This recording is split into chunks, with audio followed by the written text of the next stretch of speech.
Student, আমি প্রিয়াঙ্কা বৈদ্য চলে এসেছি আরেকটা নতুন ভিডিও নিয়ে। আজকে যেটা নিয়ে আলোচনা করব, ক্লাস 9 এর লাইফ সায়েন্সের চ্যাপ্টার 3 যে সাঁতরা পাবলিকেশন থেকে যে কোশ্চেন গুলো রয়েছে সেটার অ্যান্সার কিন্তু আমি করিয়ে দিচ্ছিলাম, এবং পার্ট 1 কিন্তু আমি অলরেডি আপলোড করে দিয়েছিলাম। যারা দেখোনি অবশ্যই দেখে নেবে। আর আজকে আলোচনা করব আমরা পার্ট 2 নিয়ে। ঠিক আছে, চলো তাহলে স্টার্ট করে দেওয়া যাক। প্রথম যে প্রশ্নটা রয়েছে সেটা হচ্ছে 14 নম্বর প্রশ্ন থেকে আমরা আজকের ভিডিও স্টার্ট করছি। আগের ভিডিও কিন্তু অলরেডি তোমাদের সাথে শেয়ার করা হয়ে গেছিল। তো প্রথম যে 14 নম্বরের প্রশ্নটা রয়েছে সেটা হচ্ছে হলজৈবিক পুষ্টির শেষ ধাপ কি? সেটা হচ্ছে বহিষ্করণ। ঠিক আছে।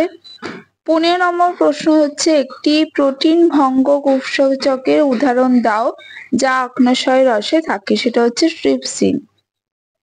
16 নম্বর প্রশ্ন হচ্ছে বিএমআর এর পুরো নাম কি? সেটা হচ্ছে বেসাল মেটাবলিক রেট। 17 নম্বর প্রশ্ন হচ্ছে একটি সুষম খাদ্যের উদাহরণ দাও। সেটা হচ্ছে মাতৃস্তন দুগ্ধ। তারপরে 18 নম্বর প্রশ্ন হচ্ছে পিত্ত মানুষের ক্ষুদ্রান্তের কোন অংশে খরিত হয়? সেটা হচ্ছে যকৃৎ। 19 নম্বর প্রশ্ন হচ্ছে কি কারণে চিংড়ির রক্ত নীলাভ হয়? কারণ হচ্ছে চিংড়ির রক্তে হিমোসায়ানিন রঞ্জক থাকে। ঠিক আছে। তারপরের প্রশ্ন 20 নম্বর প্রশ্ন একটি প্রাণীর উদাহরণ দাও যার দ্বৈত সংবহন দেখা যায়। মানুষ। 21 নম্বর প্রশ্ন মানুষের সংবহন মুক্ত না বদ্ধ? তাহলে হবে বদ্ধ। তারপরে 22 নম্বর প্রশ্ন কপাটিকা কোন থাকে কোন রক্তবাহে? সেটা হচ্ছে শিরা। 23 নম্বর প্রশ্ন হচ্ছে বাম অলিন্দ নিলয় সংযোগস্থলে কোন প্রকার কপাটিকা থাকে? সেটা হচ্ছে দ্বিপত্র কপাটিকা। যারা তোমরা ক্লাসগুলো করনি অবশ্যই ডেসক্রিপশনে প্লেলিস্টের লিংক দিয়ে দেবো, সেখান থেকে ক্লাসগুলো কিন্তু অবশ্যই করে নিও। 24 নম্বর প্রশ্ন মুক্ত সংবহন বিশিষ্ট একটি প্রাণীর উদাহরণ দাও। সেটা হচ্ছে আরশোলা। 25 নম্বর প্রশ্ন হচ্ছে তরু ক্ষীর কোথায় পাওয়া যায়? সেটা হচ্ছে বট আর পেঁপে। ঠিক আছে। 26 নম্বর প্রশ্ন ট্যানিন কি? একটি উদ্ভিদের তিক্ত কার্বন যুক্ত রেচন পদার্থ। 27 নম্বর প্রশ্ন হচ্ছে শাল গাছের ছাল থেকে কি পাওয়া যায়? সেটা হচ্ছে রজন।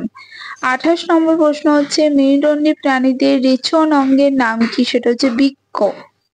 29 নম্বর প্রশ্ন হচ্ছে মানবদেহে ইউরিয়া কোথায় উৎপন্ন হয়?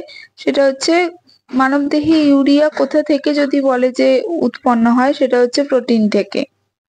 বলে কোথায় উৎপন্ন হয়, সেটা হবে কিন্তু যকৃতে। ঠিক আছে। তারপর হচ্ছে নাইট্রোজেন যুক্ত রেচন পদার্থের নাম লেখো। সেটা হচ্ছে কুইনাইন। তারপরে হচ্ছে হিল বিক্রিয়া কে আবিষ্কার করে? সেটা হচ্ছে রবিন হিল। কোন প্রকার জীব সালোক সংশ্লেষে অক্ষম? এটা হবে ছত্রাক। কোন প্রকার সালোক সংশ্লেষে অক্সিজেন নির্গত হয় না? সেটা হচ্ছে অন্ধকার দশায়। সালোক সংশ্লেষে অংশগ্রহণকারী দুটি কোএনজাইমের নাম লেখো। সেটা এটিপি, NADPH দিতে পারো। উদ্ভিদ কর্তৃক গৃহীত জলের কত শতাংশ সালোক সংশ্লেষে ব্যয়িত হয়? 1 থেকে 2%। তারপর হচ্ছে উদ্ভিদের কোন অঙ্গকে সালোক সংশ্লেষের কারখানা বলা হয়? সেটা হচ্ছে পাতাকে। সালোক সংশ্লেষ প্রক্রিয়ায় ব্যবহৃত একটি উৎসেচকের নাম আমরা রুবিস্কো দিতে পারি। পাকস্থলীর গাত্রে কোন গ্রন্থি কোষ থাকে? সেটা হচ্ছে পাক গ্রন্থি। ঠিক আছে। তারপর হচ্ছে HCl কোন কোষ থেকে খরিত হয়? অক্সিনটিক কোষ থেকে খরিত হয়। তারপর হচ্ছে পেপসিন হচ্ছে কোন কোষ থেকে খরিত হয়? পেপটিক কোষ থেকে। ব্রুনার বর্ণিত গ্রন্থি কোথায় থাকে? ক্ষুদ্রান্তের ডিওডিনামের প্রাচীরে অবস্থিত হচ্ছে ব্রুনার বর্ণিত গ্রন্থি। ঠিক আছে। গবলেট কোষ থেকে কি খরিত হয়? মিউকাস খরিত হয়।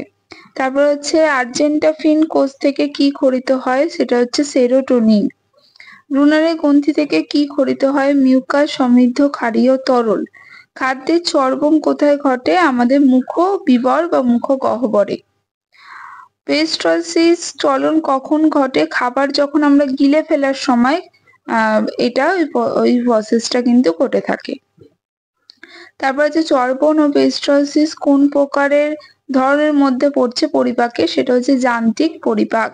উৎসেচকের সাহায্যে খাদ্য পরিপাককে কি বলে? প্রক্রিয়াটাকে মানে বলে হচ্ছে উৎসেচকের ক্রিয়ার পরিপাক, এবং যেটা পরিপাক হচ্ছে যে খাদ্যটা হওয়ার পরে সেটাকে আদ্র বিশ্লেষিত হওয়া বলে। ঠিক আছে, তারপর হচ্ছে পাকস্থলীতে কি ধরনের খাদ্য পরিপাক হয়, সেটা হচ্ছে প্রোটিন ও ফ্যাট জাতীয় খাদ্য। পাকস্থলীতে প্রোটিন ভঙ্গক উৎসেচক কি থাকে, সেটা হচ্ছে পেপসিন থাকে।